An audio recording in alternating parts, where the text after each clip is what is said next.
Gareewwan saayinsiin hin dhaqqabinammaa quraana rabbiitu dura bu'ee hima. Waggaa kumaaf dhibbaa furcaalee hammaa nabiin katabeen dubbifne afaanumaan hima. Saayintistiin irraa kan jaarraa digdamaa hikimaan rabbiin ergee mootiin ardiifsama.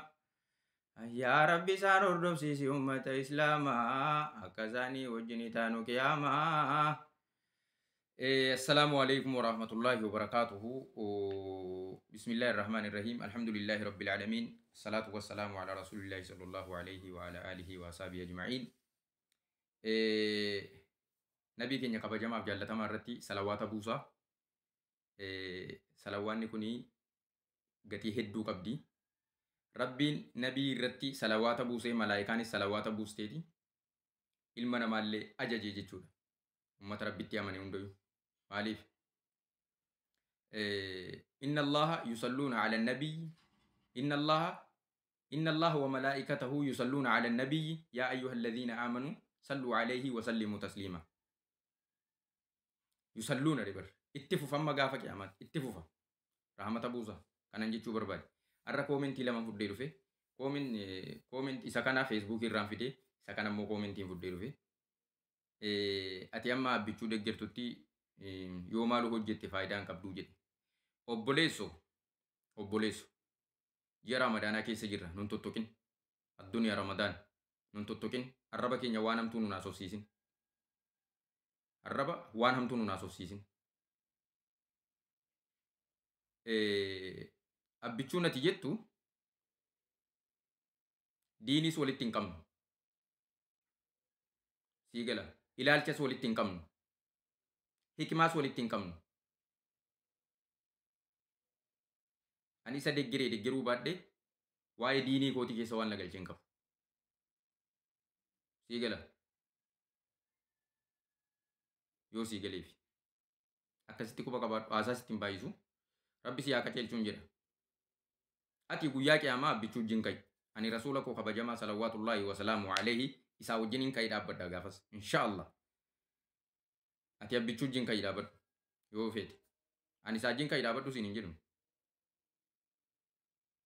Rasuulaa wajjin rabbi si haa dhaabu. Sahaabotaa wajjin. Mu'mintootaa wajjin. Gabroota rabbii, awliyoota rabbii, ambiyoota rabbii wajjin rabbi si haa dhaabuun siin jedha. Namicha sana wajjin rabbi si haa dhaabuun jedhu. Ati garuu filachaa jirta filannoo keeti. Dimokiraasiidha immoo diiniin. Akkasiin siin jechuu barbaada. Asumatti sii gabaabsa. Ammas immoo kunoo waan koomentiin kun jedhu ilaala. Obboleesso yeroo hedduu Facebook irratti si arga. Ganamni kee galgalli kee dheengaddas viidiyoo tokko sirratti waraabeen ture. Saayinsiin ati jettu kun Qur'aana rabbiitu saayinsii har'aa isa ganaa saayinsiin bira geessu gana haga qiyaamaatti. Isa gaafa saayinsiin ganaasichi inni dhalate saayintistiin ganaa dhalatee bira ga'u Qur'aana rabbiitu waggaa 1400 dura lafa kaa'ee nutti hime. Qur'aana rabbiitu saayintistiin har'aa Qur'aana rabbii irraa ragaa fudhatu. Qur'aana rabbiidha riisoorsiin isaanii. Maaliif hin amanan dirree jetta miti? Maaliif hin amanan dirree? Waa lamaaf hin amanan Nabi Muhammadin salawaatullaahi wasalaamu alayhi. Rabbi tokko jiraachuu baraniiti Nabi Muhammadin amanuu didan. Amanuu didan. Kun immoo gaa kenna. Islaamummaa abbaa rabbii badhaase fudhata. Islaamummaa abbaa rabbiin kenneeftu fudhata.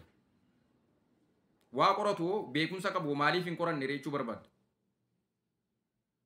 Rabbitu hin kennineef carraa isaaniiti. Yookiin qajeeluu danda'u fudhachuu danda'u islaamummaa. Namni tokko amma gaafa du'utti kun kaafiraa kun muslimaa kun mujrima jechuu hin danda'amu. Itti galasaa aakhirasaa rabbitu beeka waan ta'eef. Innamal a'maalu bil khawaatim.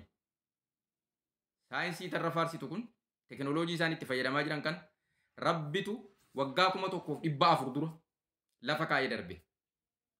Waggaa 1400 dura. Akka saayinsiin irraa dhufu. Akka teknooloojiin dhufu. Kanaafu ati yeroo hedduu amantaa islaamaa kana rukutuu barbaadda. Amantaa islaamaa si miti.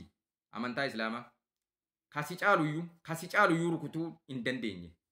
Addunyaan kun itti guutuu duulteeyu. Addunyaan kun itti duulteeyu.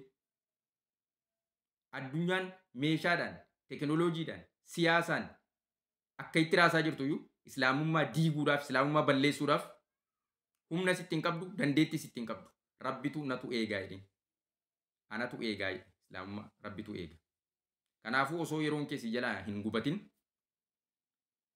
dubbisi quraana rabbii afaan hedduutiin jira. Islaamummaa qoradhu. Hadiisa dubbisi. Uumama lafaa, uumama samii, waa'ee pilaaneetii, akkaataa kalqaa ilma namaa rabbitu quraanaan lafa kaa'ee darbe. Teknooloojii saayintistoonni har'aa bakka fuudhan hin qaban. Rasuula rabbii isa barreessuuf dubbisuu hin dandeenyetu afaaniin dubbatee darbe. Afaaniin. Isa isaan waggaa 200 qoratan, isa saayintistii waggaa 200 qorattu, isa saayintistii waggaa 50 qorattee bira geessuti. Rasuulli rabbii sallallahu alaihi wasallam daqiiqaa 2-3 barsiisan ummata. Sa'aatii tokkotti barsiisan hawaasa. Kanuman siin jechuu barbaada. Haasaa babaayisuun immoo hin ta'u. Haasaa dhedheeressuurra osoo qorattee si wayya, osoo barattee baradhu rabbi si qajeelchuu danda'a. Kanuman siin jechuu barbaada. Hin tuttuqin amantii. Amantii kamiyyuu hin tuttuqin. Sitti meeran. Gaddas viidiyoo sirratti waraabeen ture amantii kamiyyuu hin tuttuqin. Amantii Protestaantiis, Ortodoksiis, Muslimas amantii kamiyyuu hin tuttuqin. Ofii keeti waanuma gabbarte gabbaradhu. Namni si wajjin gabbaru hin jiru. Kan keeti diiniin kee. Diinii keenya nu jalaan tuqin. Kanan siin jechuu barbaada. Hunduma keenya iyyuu gaa. Warra faayidaa qabu rabbi nu haa taa'isu. Atillee rabbi nama faayidaa qabu si haa taa'isu malee nama akkasumatti offaa lafarra deemu rabbi sin godhin. Offaa keessi isaa offaa waa takka keessa hin jirre gara deemutti faallaa waa rukutu waa attaak gochuu. Galatooma.